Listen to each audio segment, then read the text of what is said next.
On sait tous que Croque-Mou est pratiquement invincible quand il est en symbiose avec Harold. Mais est-ce que cette puissance brute tient la route quand il est seul dans la nature? Aujourd'hui, on va faire quelque chose d'un petit peu différent. On classe les 15 espèces de dragons les plus puissantes de l'univers dragon en se basant sur leur état naturel moyen, sans les boosts alpha et sans les stratégies humaines. La furie nocturne serait-elle encore au sommet? Ou y a-t-il des monstres anciens tapis dans les profondeurs qui pourraient l'écraser en quelques secondes? Alors plongeons dans le numéro 15. On démarre ce top 15 avec le Stormcutter. Vous le reconnaissez probablement sous le nom de Jumper, mais rappelons-nous qu'on regarde l'espèce dans son ensemble. Ce dragon est un maître du ciel, avec une structure unique à 4 ailes qui lui permet de fendre les airs en formation en X. Il peut faire pivoter sa tête presque complètement à 270 degrés, ce qui signifie qu'il n'a littéralement aucun angle mort qu'un prédateur puisse exploiter. En combat, le Stormcutter est terrifiant parce qu'il est intelligent. Il utilise ses griffes crochues pour crocheter des serrures ou démonter des pièges. Et quand il s'agit de puissance de feu, il lâche un tir de feu en forme de tornade capable d'engloutir des bâtiments entiers en quelques secondes. Bien que sa queue soit un point faible concernant l'équilibre en vol, la capacité du Stormcutter à récupérer après des coups violents en fait un combattant aérien de premier ordre. Maintenant, voici notre numéro 14. Le Bone Knapper est l'un des mystères les plus étranges de l'archipel. Né avec une peau fine et délicate, ce dragon devrait être une proie facile. Mais ce n'est pas le cas, parce qu'il construit ses propres écailles. Le Bone Knapper parcourt les terres à la recherche d'os d'autres dragons et d'animaux morts, construisant une armure quasi impénétrable. Quand il est complètement blindé, ce dragon peut lâcher un rugissement si profond et si puissant qu'il peut physiquement propulser des objets en arrière. Cependant, s'il manque un seul os à son armure, le dragon devient vulnérable. Mais si l'armure est complète, c'est un tank que très peu de dragons peuvent égratigner. Passons au numéro 13, avec un dragon qui chevauche littéralement la foudre. Le Skrill est un monstre absolu. Il ne crache pas de feu au sens traditionnel. À la place, il canalise l'électricité le long de sa colonne vertébrale métallique et la tire depuis sa gueule. Le Skrill peut stocker cette énergie électrique dans son corps, ce qui signifie qu'il n'a même pas besoin d'une tempête pour être dangereux. Bien que s'il y a une tempête, ce dragon devienne presque divin. Il chevauche des éclairs pour atteindre des vitesses hypersoniques. Il est aussi résistant. Un Skrill peut encaisser un tir de plasma direct d'une furie nocturne et continuer à avancer. Il peut être gelé dans la glace pendant des décennies et se réveiller prêt à se battre. Sa plus grande faiblesse est l'eau, mais si vous combattez un Skrill dans les nuages, vous menez une bataille perdue d'avance. Le numéro 12, nous avons le fantôme des cieux, la furie lumineuse. La furie lumineuse partage les instincts aiguisés de la furie nocturne, mais échange la puissance brute contre une furtivité sans égale. Elle est couverte d'écailles blanches chatoyantes qui lui permettent de disparaître dans les nuages. La brume marine ou le ciel en plein jour. Elle peut aussi chauffer ses écailles pour les rendre miroirs, devenant effectivement invisible. Cela fait d'elle l'ultime combattante hit and run. Ses tirs de plasma sont dévastateurs, capables de fracasser des arbres ou de détonner dans les airs pour créer des ondes de choc. Même si elle n'a pas l'armure lourde d'un Bone Knapper, sa capacité à contrôler le rythme du combat grâce à sa furtivité la rend incroyablement dangereuse. Maintenant, que se passe-t-il quand on mélange cette furtivité avec la puissance de la furie nocturne? On obtient le numéro 11. Les lumières nocturnes. Ces hybrides sont sans aucun doute les dragons les plus polyvalents qu'on ait jamais vus. Ils héritent des meilleurs traits des deux parents. Ils sont rapides, profondément intelligents et peuvent se camoufler en utilisant ce mécanisme d'écailles chauffées, tout comme la furie lumineuse. Mais ils ont aussi les capacités offensives de leur père. Ils peuvent tirer des tirs de plasma et en grandissant, ils peuvent canaliser l'électricité générant des impulsions EMP ou des champs électriques. Imaginez un dragon qui peut devenir invisible. Vous distancez en vol, puis vous frappez avec un tir qui désactive vos défenses. Cependant, puisqu'on regarde le dragon sauvage moyen, on doit les placer juste légèrement en dessous du maître pur sang de la nuit. Ce qui nous amène à notre top 10, repose sur sa brutalité pure. C'est l'Etrigor Carmine. Ce dragon est immense. Il possède d'énormes bois ignifuges qu'il utilise pour charger les ennemis comme un engin de siège. Regardez la queue. Elle a une forme de hache de guerre. L'Etrigor peut fracasser des tours de pierre et envoyer ses adversaires valser d'un seul coup.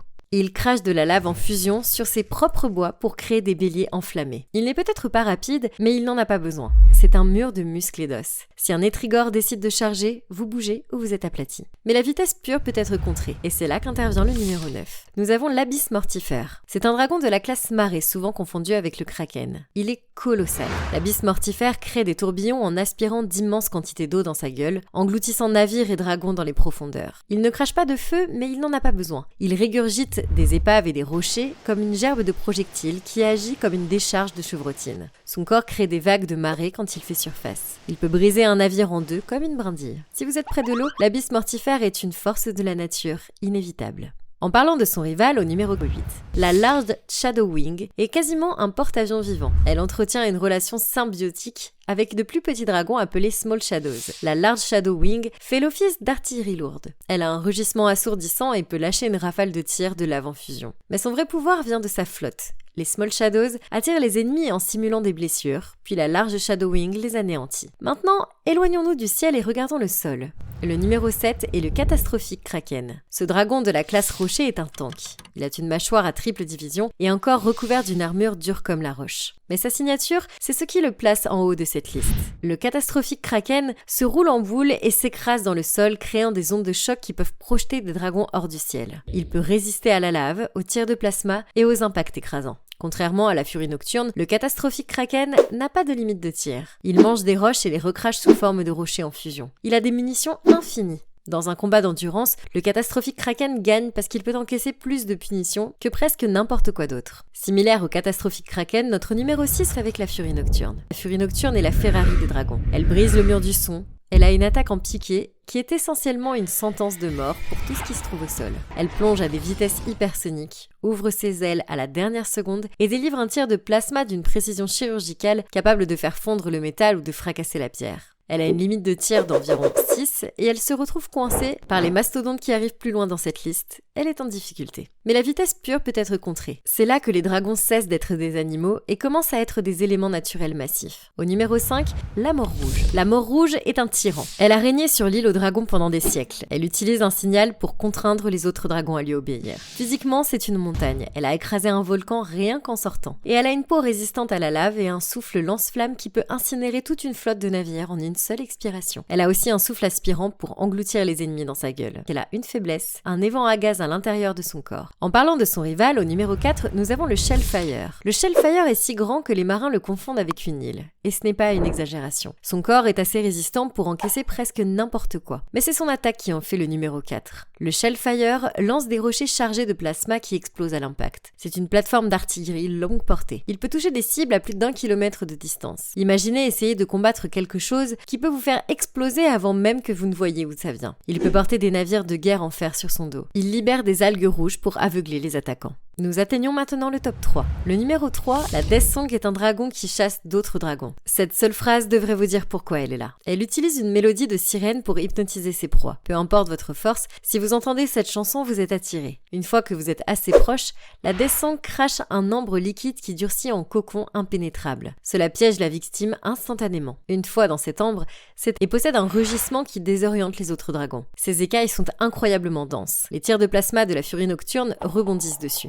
La seule manière de s'en sortir serait de faire fondre l'ambre avec une chaleur intense qu'il est impossible de produire car la gueule du dragon est comme collée. Mais que faire si le dragon est trop grand pour être piégé? Ce qui nous amène au deuxième, le numéro 2, l'Ice Beast. C'est l'alpha, le sommet de l'évolution draconique. C'est un léviathan de classe 10. Il éclipse la mort rouge. L'Ice Beast lâche un immense souffle d'eau surgelée qui gèle instantanément à l'impact. Il peut encercler une armée entière dans la glace en quelques secondes. Mais son vrai pouvoir, c'est le contrôle mental. Contrairement à la mort rouge qui utilise de la peur, l'Ice Beast utilise une connexion ultrasonique complexe pour plier la volonté de tous les dragons à sa commande. Il prend votre armée et la retourne contre vous. Il est amphibie, lourdement blindé et physiquement assez fort pour embrocher d'autres dragons, Titan Wing et ses défenses. Dans un combat en tête-à-tête, rien ne bat l'Ice Beast. Dans une guerre, rien ne bat l'Ice Beast. Et enfin, le roi de tous, le hurlement mortel. Ces dragons pourraient mettre fin à des civilisations entières. Si la mort sifflante est un cauchemar, le hurlement mortel est l'apocalypse. On n'a vu qu'une version juvénile de ce dragon. Et il était déjà capable de faire couler des îles entières. Il creuse à travers la terre, détruisant les fondations et effondrant des villes. Il a un appétit insatiable, il crache des boules de feu explosives en rafales rapides et possède un rugissement qui désoriente les autres dragons. Ses écailles sont incroyablement denses. Les tirs de plasma de la furie nocturne rebondissent dessus. Il peut voler aussi vite qu'une furie nocturne, mais à la masse d'une montagne. Et rappelez-vous, celui qu'on a vu n'était qu'un bébé. Un hurlement mortel adulte pleinement développé et probablement une menace à échelle planétaire. Dans cette liste, on peut voir que la taille et le contrôle mental l'emportent finalement sur la vitesse et l'agilité. La furie nocturne est dangereuse, mais l'Ice Beast est un dieu.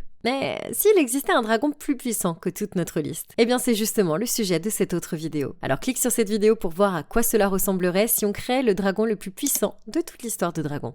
Cliquez!